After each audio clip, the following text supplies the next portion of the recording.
साधारण म्हणून निगोदी म्हणतो वनस्पती. हां. म्हणजे ते कुठल्या टाईपचे असतात तो मला आपण ह्यांना हे आता ह्या वनस्पती म्हणतो आपण दिसते झाड वगैरे ह्यांना आपण वनस्पती म्हणतो. हां. निगोदीला कुठल्या टाईपचे धरायचं ते? नाही आता कसं आहे मी सांगितलं ना जेवढे जेवढे ते दिसतात तुम्हाला वनस्पती त्यामुळे एक शरीर एक स्वामीच आहे. त्यामुळे सगळे वनस्पती जेवढे डोळ्याने दिसतात ते सगळे प्रत्येक वनस्पती झाले. मग भले ते इथं येऊ किंवा पाण्यामध्ये येऊ किंवा काय हो समजलं ना ते सगळे काय आहे सांगितलं प्रत्येक वनस्पतीच झाले. ठीक आहे. आता साधारण वनस्पती म्हणून असं कुठलं झाड नाही मिळणार. कळालं का नाही की हे साधारण वनस्पती का बाबा एक शरीरानं स्वामी आणि असं नाही. तर जे प्रत्येक वनस्पतीचं जे झाड आहे त्याच्या आश्रयानं मग ते झाड असेल त्याचं फळ असेल फूल असेल जे काय असेल त्याच्या आश्रयानं साधारण वनस्पती राहतात. कळलं ना. कारण आपण त्यासाठी बघितलं होतं की साधारण वनस्पती जे आहेत तर ते सांगितलं काय आहे ते सप्रतिष्ठित मधनंच ओळखले जाणार आहे ना. हे असे दिसणार नाही आहे हा ना. ते वनस्पती नाही ते तिर्यांचे जीव आहेत एकेंद्रिय जीव आहेत. कळलं का नाही. वनस्पती काही जरी म्हणलं तरी सुद्धा ते असं वनस्पती रूप नाही आहेत. हां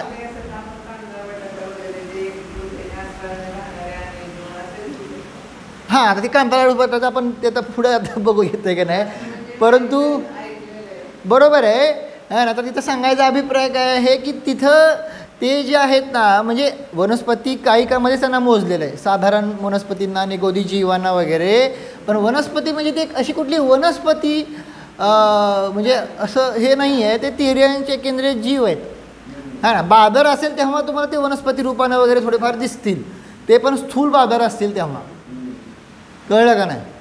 परंतु बाकीचे असे कसे आहेत सांगितलं आता जसं सांगितलं नाही म्हणून तिथं सांगितलं की सूक्ष्मजीव सांगितलं काय आहेत पूर्ण 3 लोकामध्ये काय आहेत खचाखच भरलेले. मग हे काय हे नाही लावतात की बाबा मग हे सांगायचा अभिप्राय तिथं हा आहे है ना. तर सांगायचा उद्देश हा आहे की हां त्यांना वनस्पतीमध्ये मोजलं जातं साधारण जीवांना निगोदी जीवांना.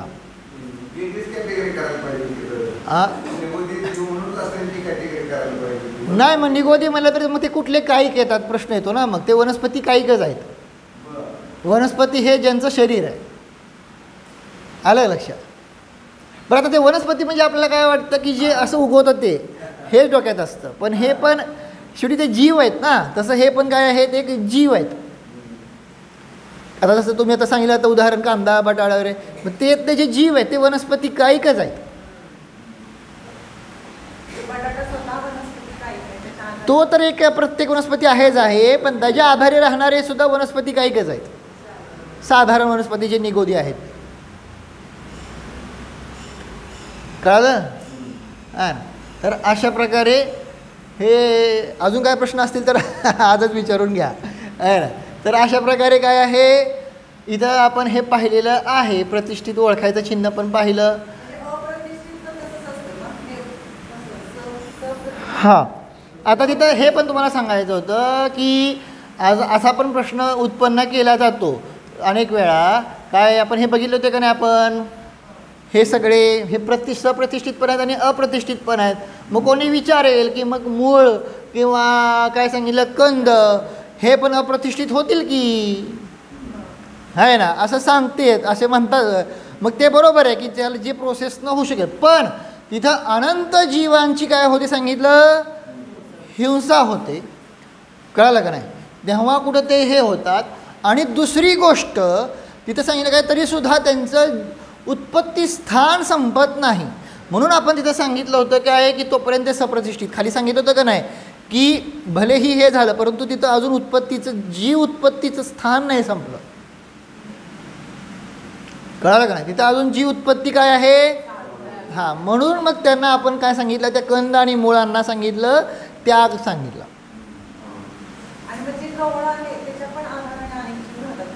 हां पण जेव्हा पक्व होतात तेव्हा ते निघून जातात. हां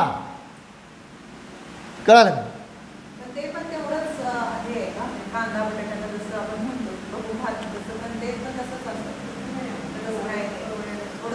हां फरक येणार की फरक येणार.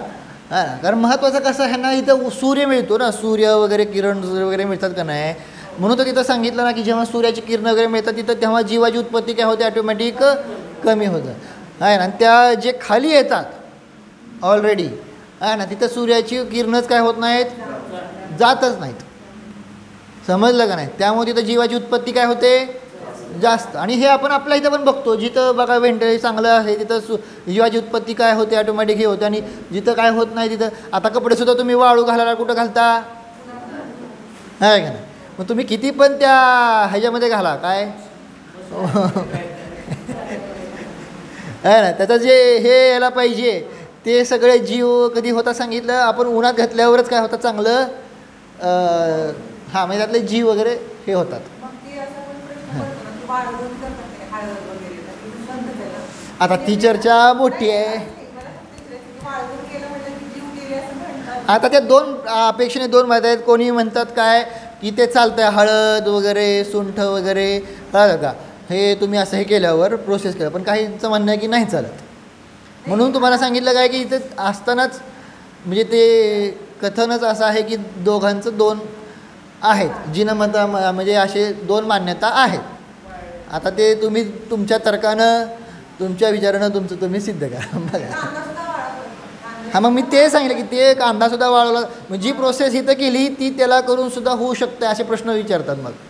मग ते पण खायला काय अडचण आहे, नाही असं म्हणतात हो. जसं हळद केलं का नाही, हां मग तसं कांदा लसूण बटाटा ह्यांच्यामध्ये सुद्धा काय करता येतं की ही प्रोसेस करतं. सगळं काय सगळं पाहिजे बॉईल करू म्हणतात, किती पाहिजे तेवढं बॉईल करू, हां मग तर जीव राहणार नाहीत ना. कळालं का नाही, पूर्ण परिपक्व घेऊ असं आहे ते. सगळे अशा अनेक चर्चा आहेत. ह्या चर्चामध्ये म्हणजे स्वतःच्या विवेकानं निर्णय करा. म्हणून मी आता ज्यापुढे जास्त, कारण आज आपल्याकडे वेळ नाही, मला हे सगळं प्रकरण संपवायचं आहे ना. सो ठीक आहे, झालं का, सप्रतिष्ठित अप्रतिष्ठित. त्यानंतर साधारण वनस्पतीबद्दलचा निर्णय झाला ना क्लिअर. हां साधारण वनस्पती 18 वेळा जन्ममरण करणार, एका श्वासात 18 वेळा जन्ममरण करणारे कोण, ते साधारण निगोदी नाहीत. कळालं ना, आहे ना. तर आता तुम्हाला अजून एक सांगायचं होतं, पण आता ठीक आहे सांगतोच. कालचा विषय झाला ना अर्धवट, ते सांगतो आता तुम्हाला. आता दाखवतो, जरा थोडंसं होणार नाही पण ठीक आहे. आता कसं आहे, कुठलीही गोष्ट अर्धवट नको. आता जेव्हा होईल तेव्हा होईल. काय सांगायचं, जैन बरोबर.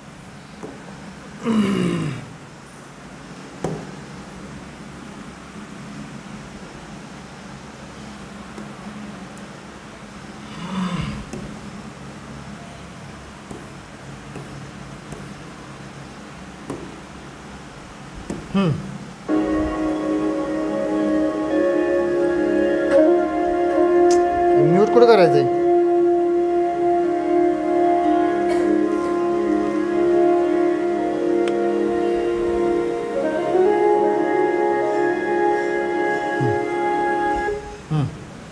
तर आता हे मला सांगायचं होतं. 3 लोक आहे का नाही, 3 लोक आहे ना.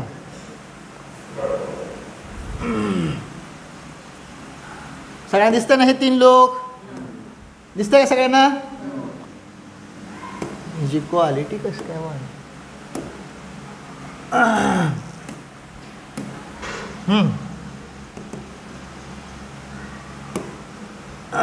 तर हे जे 3 लोक आहे, ओके है ना, हे जे 3 लोक. आता ह्या 3 लोकांमध्ये जो सगळ्यात जास्त कन्फ्युजन काय आहे ते सांगतो तुम्हाला, है ना. हो का, हे 3 लोक बरोबर. इथं त्रस नाडी आहे, मग इथं खालचं जे आहे काय त्रस, हे फुडूनच घ्यायला पाहिजे.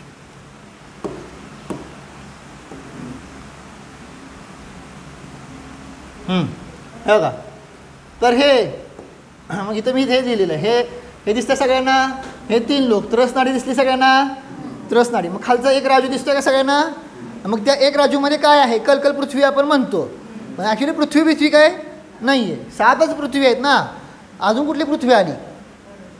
ठीक आहे, लक्षात आलं का. ह्या 7 पृथ्वी आणि वर एक 8वी पृथ्वी आहे, एवढ्याच पृथ्वी आहेत.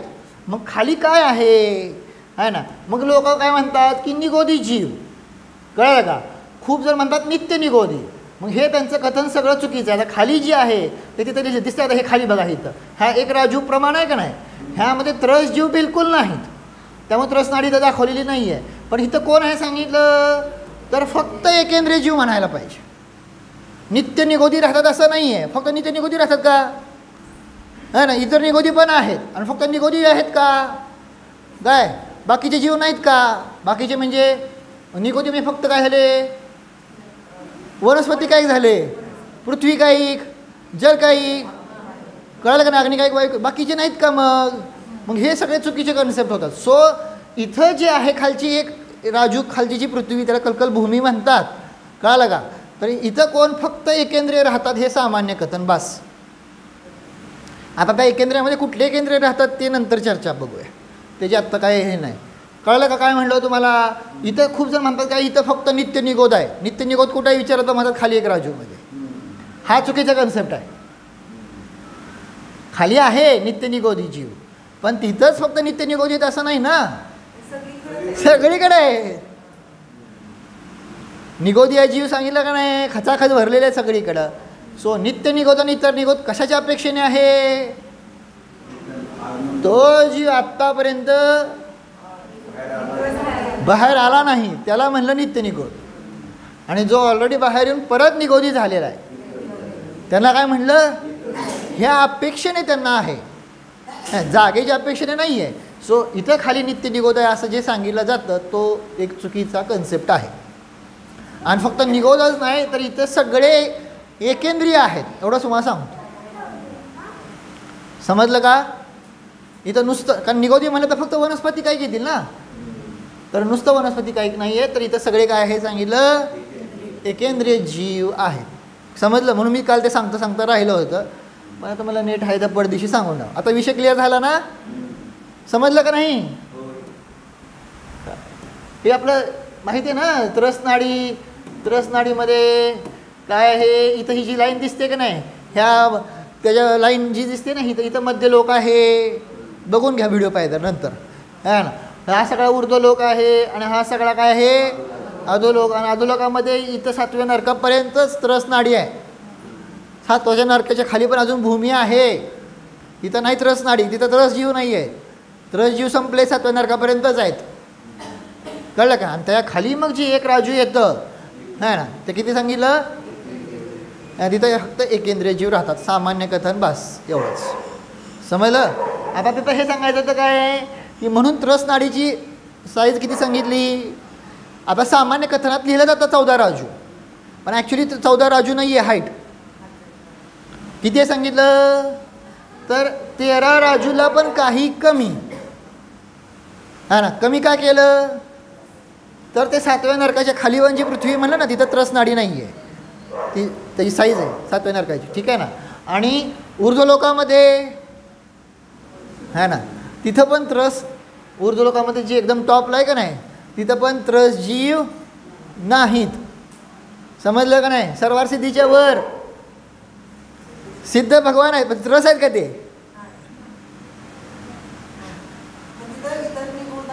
हा मग आहे की बाकीचे एकेंद्रिय आहेत. एकेंद्रिय सगळीकडे भरलेले आहेत, फक्त त्रसनाडी धरायची गरज नाही, आहे ना. आलं लक्षात? पॉईंट समजला? हां, ह्यात खूप चर्चा आहे अजून. जेव्हा आपण ते सांगतो ना विग्रहगतीमध्ये 1 समय 2 समय 3 समय कधी लागतो, ह्या पण चर्चा आहेत. ते ह्याच्या माध्यमातून आपण परत भविष्यात कधी समजून घेऊ. ठीक आहे, ह्या विषय संपला. जाऊ पुढं.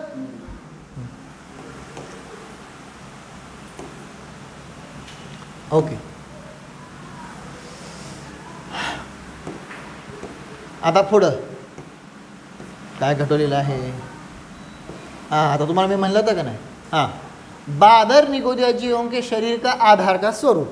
आपण सांगितलं होतं बादर जीव कसे आहे, सांगितलं कशाच्या काय होतात, आधारे राहतात. बादर जीवांना आधार लागतो आपण बघितलं होतं का नाही. सूक्ष्म जीवांना आधाराची गरज, आपण ते फरक बघितलं होतं ना, आठवतं ना सगळ्यांना. हां, मग आता त्यामध्ये सांगितलं काय आहे तर सांगितलं लोकांमध्ये काय सांगितलं,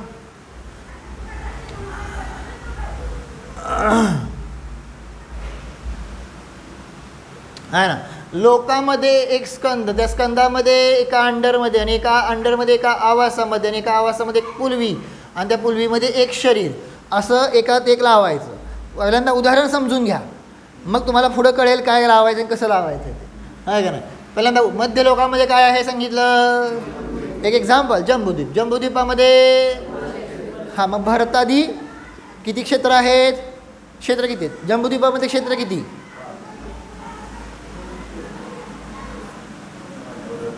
अवघड आहे बाबा. भरत, हैमवत, हरी, विदेह है ना, हैरण्यवत, रम्यक आणि ऐरावत. किती झाले, 7 क्षेत्र. कळलं का नाही. 6 पर्वतांमुळे 7 क्षेत्र झालेत. हां ठीक आहे, बघू आता ते जैन भूगोल जेव्हा आपण 3 लोक जेव्हा पाहू तेव्हा. तर त्यामध्ये सांगितलं मध्य लोकामध्ये जम्बूद्वीप. जम्बूद्वीपामध्ये काय आहे, भारतातील क्षेत्र आहेत. आणि त्या क्षेत्रामध्ये काय सांगितलं, कौशल आदी देश सांगितलं, म्हणजे ते अखंड देश घटवलं समजलं. त्या देशामध्ये कौशल देश लिहा किंवा भारत देश लिहा, काय अडचण नाही. त्यामध्ये अयोध्या नगरी, नगरीमध्ये घरं किती आहेत, घरामध्ये जीव किती आहेत, समजलं. आता लक्षात आलं का नाही. हे दृष्टांत झाला, कळलं हा ना. तर सांगितलं काय आहे, लोकामध्ये असंख्यात लोक प्रमाण काय सांगितलं, स्कंद आहेत. ठीक आहे, काय ह्याच्यासारखं असंख्यात लोक प्रमाण काय, पहिल्यांदा स्कंद आहे है ना, जे प्रतिष्ठित प्रत्येक शरीर आहे, सप्रतिष्ठित प्रत्येक शरीर, समजलं का नाही.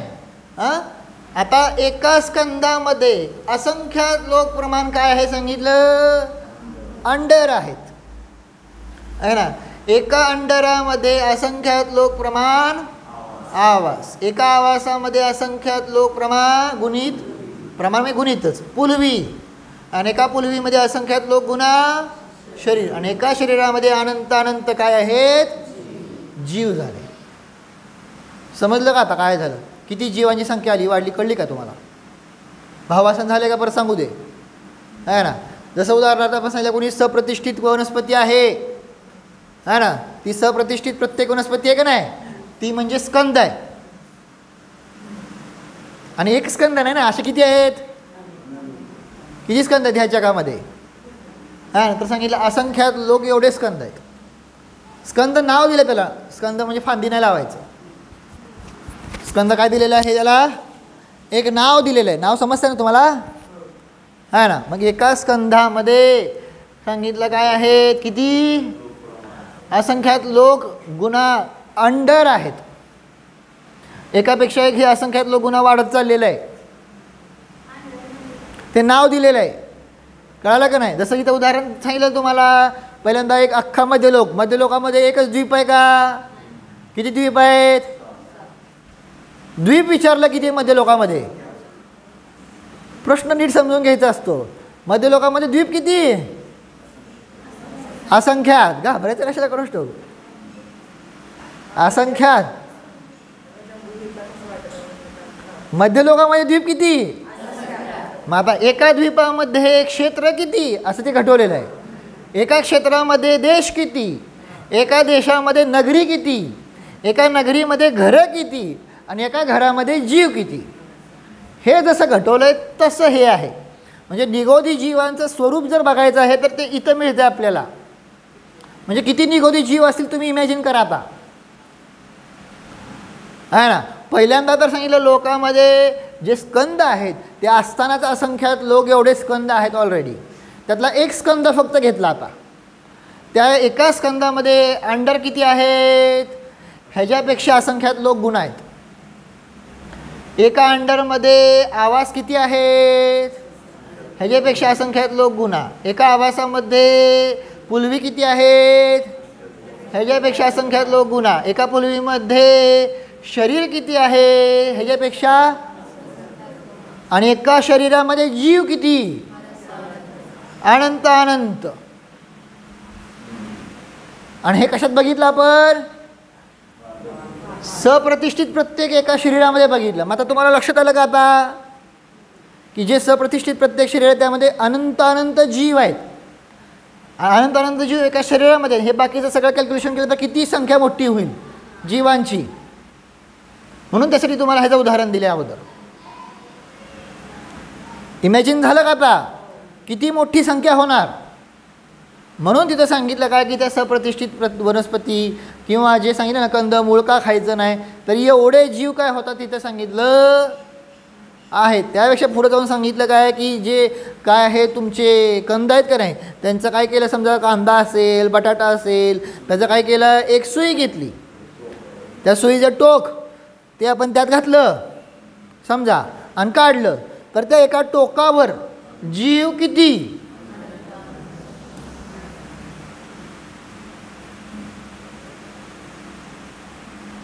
मग अख्ख्या ह्याच्यात किती जीव आले. असं किती खातोय कळलं का, आणि किती हिंसा होते आणि किती पाप लागतं. आता भाववासन झालं का, म्हणून त्याचा निषेध केला जातो पहिल्यांदा. आलं लक्षात. आणि आपल्याला वाटतं काय मी कायच हिंसा केली नाही, मला काय मी कोणाचं काय वाईट केलं नाही, मला का पापाचा उदय आला. हां मग किती जीवांची हिंसा होती आहे हे समजून घ्या. आता एका टोकावर एक टोक समजलं. आता ते सुद्धा किती अनंत आहे माहिती आहे का, ते पण पुढं घटवलं आय थिंक. एका निगोद शरीरामध्ये जीव आहेत ना, त्या द्रव्य अपेक्षेने किती आहे सांगितलं, सिद्धोंसे अनंत गुणे. भाववासन झालं तर तुम्हाला नुसतं आपलं अनंत अनंत म्हणलं. सिद्ध जीव आत्तापर्यंत भूतकाळात जेवढे सिद्ध झालेत ते किती आहेत, पहिल्यांदा संख्या किती सिद्धांची, अनंत अनंत. आणि त्याच्या अनंत गुणा एका निगोद शरीरामध्ये हे जीव आहेत. सॉरी तयार लिहिलं, समजलं का आता. सिद्धांपेक्षा सुद्धा. आणि आता तिथं काय म्हणतात लोक, सगळे दीक्षा घेतले तर काय व्हायचं, दर 6 महिन्याला 600-800 मोक्षात संपतील की. अहो संपायचा चान्सच नाही. का नाही, अनंत काळ पूर्वी होऊन गेलेला आहे, तेव्हा अनंत सिद्ध होऊन गेलेत. आणि त्याच्या अनंत गुणा एका निगोद शरीरामध्ये जीव आहेत, निगोदी जीव. कुठं, एका निगोद शरीरामध्ये. भाववासन होतं का आता. त्यामुळे लय शहाणं समजायचं नाही की बाबा माझं होतं आहे आता जाते मोक्षाला, असं काय नाही. हां काम केलं तर होईल, तुम्ही यथार्थ पुरुषार्थ केला तर नक्कीच मोक्षमार्गी होणार, पण नाही केला तर अजिबात तसलं समजायचंच नाही की मी आता करतोय देवपूजा गुरुपास्ती स्वाध्याय संयम तप सगळं करतोय श्रावक काय मुनी झालो आहे काय सुद्धा नाही, त्याचा काय संबंध नाही. मोक्ष मार्गामध्ये पहिला संबंध कशाशी सुरू होतो, सम्यक दर्शन, सम्यक ज्ञान आणि सम्यक चारित्र्य. ह्या तिन्हींची एकता. कळलं. बाकी तुमच्याशी काही संबंधच नाही बाकीच्या गोष्टींचा, आहे का. म्हणून त्याची ही महत्ता आहे. कळलं का. आता हे सगळं घटवलेलं आहे. आय थिंक मला नाही वाटत हे होईल का, घ्यायचं आहे. हां घेऊ का. बर मग आता सांगितलं काय की मग आता हे वरचं कळलं ना तुम्हाला अगोदर, वरचं कळलं का. एका निगोद शरीरामध्ये अनंत अनंत जीव आपण नुसतं म्हणलो, पण हे आलं कसं. पहिल्यांदा एक सप्रतिष्ठित प्रत्येक शरीर घेतला ज्याचं नाव काय आहे, त्याच्यामध्ये असंख्यात लोक गुणा काय आहेत, त्याच्या प्रत्येक अंडरामध्ये असंख्यात लोक गुणा, प्रत्येक आवासामध्ये असंख्यात लोक गुणा, असंख्यात लोकचं भाववासन होते का सांगितलं ना. एक लोकाचे असंख्यात प्रदेश गुणिले असंख्यात म्हणजे आणि तेवढं मल्टिप्लाय आहे, प्लस नाही आहे.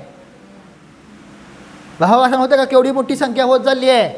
प्रत्येक आवासामध्ये पुलवी किती, प्रत्येक पुलवीमध्ये शरीर किती, आणि प्रत्येक शरीरामध्ये जीव किती, असंख्यात नाही, अनंत आनंद. मग एका सप्रतिष्ठित प्रत्येक शरीरामध्ये किती जीव असतील एका सप्रतिष्ठित प्रत्येक शरीरामध्ये, आणि असे सप्रतिष्ठित प्रत्येक शरीरं किती आहेत, आणि त्याच्यामध्ये ते निगोदी जीव किती असतील. आता भावभासन होत आहे का, किती म्हणजे एवढी मोठी संख्या सांगितली. म्हणून तिथं सांगितलं काय, आता पुढं जाऊन बघा, एका निगोद शरीरामध्ये जीवाचं प्रमाण सांगितलं 4 अपेक्षेने सांगितलं, द्रव्य, क्षेत्र, है ना, हां तेच की द्रव्य, क्षेत्र, काळ आणि भाव, है ना, ह्या 4 अपेक्षेने सांगितलं. तर एक निगोदींची संख्या त्याची तुलना करतात, है ना. द्रव्याच्या अपेक्षेने सांगितलं जेवढे सिद्ध होऊन गेले आहेत त्यांच्यापेक्षा अनंत गुणा एका शरीरामध्ये निगोदी जीव आहेत, आणि ते अनंत जीव एका वेळेस जन्म घेतात, एका वेळेस श्वास घेतात, एका वेळेस आहार करतात आणि एका वेळेस मरतात. समजलं, एवढं डेंजर आहे. हे वाचून कसं वैराग्य येत नाही हे आश्चर्य आहे ना. असं अंगावर काटा यायला पाहिजे, है ना. एवढं इतकं म्हणजे इतकं खतरनाक, आणि आपण सहज चाललंय, आपल्याला वाटतं काय नाही होऊन जाते माझं, ऐसा कुछ नहीं होने वाला, है ना. इथं नंबर मोठमोठे आहेत. पुढं काळ अपेक्षेने बघा काय सांगितलं, अतीत काल के समयों से अनंत गुणे, म्हणजे आत्तापर्यंत भूतकाळ जेवढा होऊन गेला का नाही, भूतकाळ फक्त उत्सर्पिणी अवसर्पिणी नाही, 4था काळ, 5वा काळ, 3रा काळ नाही लावला. काय लावलंय, आत्तापर्यंत जेवढा म्हणून पूर्वीचा भूतकाळ होऊन गेलाय जो ऑलरेडी अनंत आहे, आणि त्या भूतकाळातले प्रत्येकाचे जे समय आहे नाही किती असणार, अनंत अनंत, समजते का. आणि त्या समयांपेक्षा अनंत गुणित काय आहेत, एका निगोद शरीरामध्ये जीवांची संख्या आहे. भावभासन होतंय, हे खूप मोठं आहे एका निगोद शरीरामध्ये. हां पुढं क्षेत्रापेक्षेने सांगितलं, हां ना, सर्व आकाश प्रदेश के अनंत विभाग. आता इथं कमी आलं, काय सांगितलं, आता आकाश द्रव्य घेतलं, काय घेतलेलं आहे आता, लोकाकाश नाही, लोकाकाश म्हणलं तर वेगळं, लोकाकाश प्रदेशांचे, लोकाकाशाचे प्रदेश किती असंख्यात आहेत ना, द्रव्य संग्रह झाले का नाही. लो या असं प्रदेशे इक्किक्का जेठिया हो इक्किक्का रैणानम रासी मिवते, झालं का नाही. पुढे ते पुढं काळाणूचं सांगितलं आहे, ते काळाणू असंख्य दौवानी,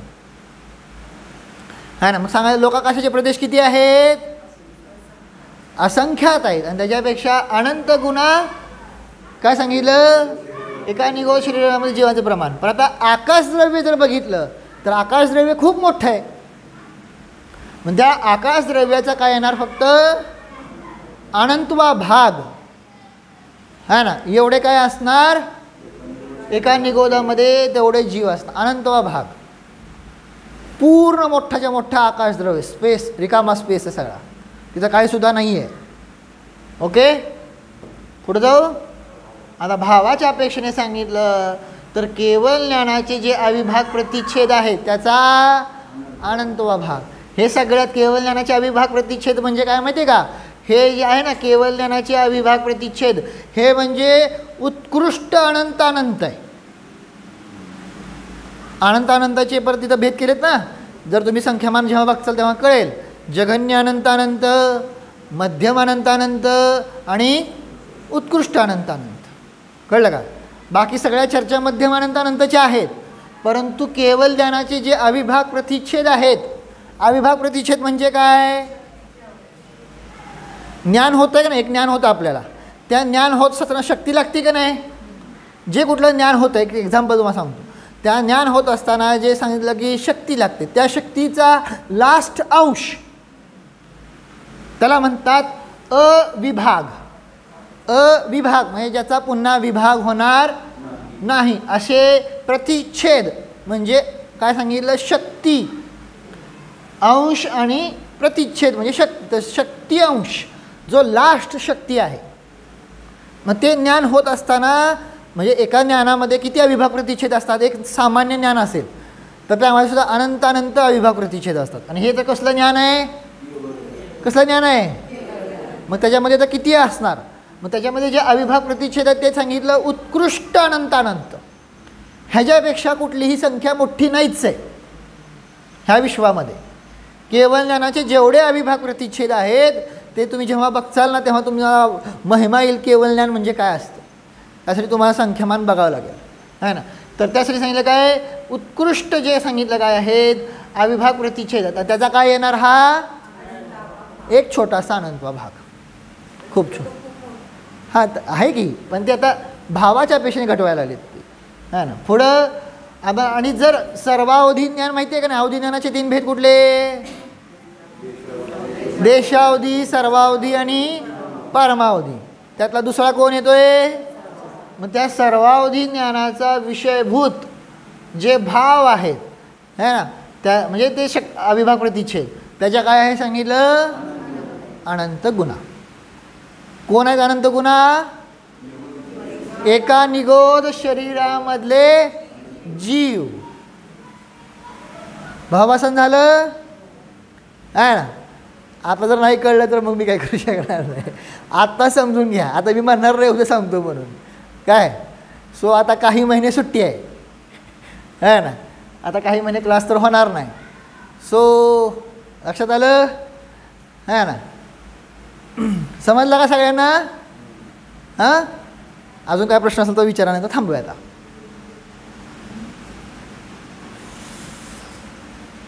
ठीक आहे थांबू? हो.